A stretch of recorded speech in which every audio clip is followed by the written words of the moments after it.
ಅವರು ಫೈರಿಂಗ್ ಮಾಡಿದ್ದಾರೆ ಅಂತ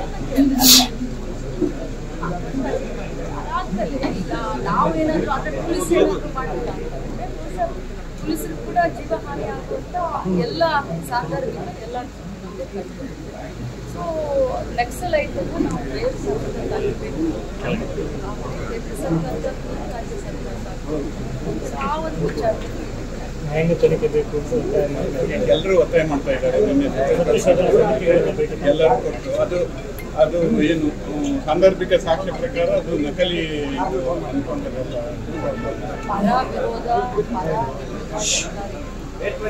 ಅನ್ಕೊಂಡಿರಲ್ಲ.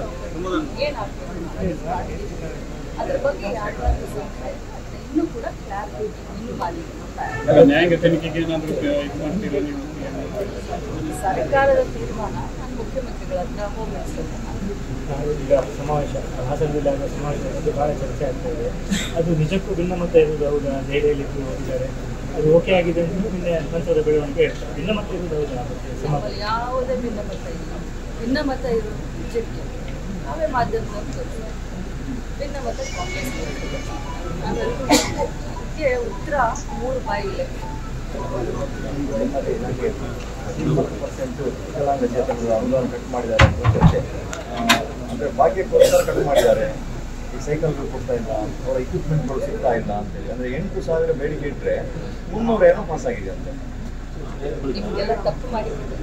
ಯಾಕಂದರೆ ತುಂಬ ಮಾಹಿತಿ ಇಟ್ಕೊಂಡು ಮಾತಾಡೋದು ಫಸ್ಟ್ ಟೈಮ್ ತಪ್ಪು ಮಾಹಿತಿ ಇಟ್ಕೊಂಡು ಮಾತಾಡ್ತೀವಿ.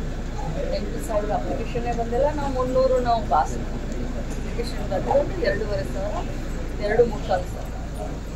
ನಾವು ಅದಕ್ಕೆ ಈಗಾಗಲೇ ನಾವು ಪ್ರೀ ಬಜೆಟ್ನಲ್ಲಿ ಏನು ನಮ್ಮ ಸಪ್ಲಿಮೆಂಟ್ರಿ ಬಜೆಟ್ ಇರುತ್ತಲ್ಲ ಅದರಲ್ಲಿ ನಾವು ಪ್ರಸ್ತಾವನೆಯನ್ನು ಕಳಿಸ್ತೀವಿ. ಅದು ಕ್ಲಿಯರ್ ಆಗುತ್ತೆ. ಈಗ ಸಪ್ಲಿಮೆಂಟ್ರಿ ಬಜೆಟ್ ಅಂತ ಒಂದಿರುತ್ತಲ್ಲ, ಅಪ್ಲಿಕೇಶನ್ ನಾವು ಇಲ್ಲಿವರೆಗೆ ತೊಗೊಳ್ಬೇಕಾಗುತ್ತೆ. ಸೊ ಅದಕ್ಕಿಂತ ಮುಂಚೆ 10 ಕೋಟಿ ನಮಗೆ ಯಥಾವತ್ತಾಗಿ ಕೊಡ್ತೀವಿ. ಈಗ ನಾವೇನು ಸಪ್ಲಿಮೆಂಟ್ರಿ ಬಜೆಟ್ನಲ್ಲಿ ನಾವು ಫೈಲ್ ಮೂವ್ ಮಾಡಿದ್ರೆ ಅದಕ್ಕೂ ಕೂಡ ಕೊಡ್ತಾರೆ. ಆದರೆ ಒಂದೇ ಮಾತನ್ನು ಹೇಳಲಿಕ್ಕೆ ಬಯಸ್ತೇನೆ, ನಮ್ಮ ಇಲಾಖೆಯ ಬಜೆಟ್ 32,000 ಕೋಟಿಗಿಂತ ಜಾಸ್ತಿ ಇದೆ. ಯಾವುದೇ ಬಜೆಟನ್ನು ಯಾವುದೇ ಇದನ್ನು ಡಿಸೇಬಲ್ ಆಗಿರ್ಬೋದು, ಮಹಿಳೆಯರಿಗಾಗಿರ್ಬೋದು ಅಥವಾ ಮಕ್ಕಳಿಗಾಗಿರ್ಬೋದು ಕಡಿತ ಮಾಡಿಲ್ಲ. ಡಿಸೇಬಲ್ದಲ್ಲಿ ಏನೋ ಅವರು ಹೇಳಿದ್ದಾರೆ 8,000 ಅರ್ಜಿ ತಾವು ಕೇಳಿದ್ರೆ 8,000 ಅರ್ಜಿ ಬಂದಿಲ್ಲ.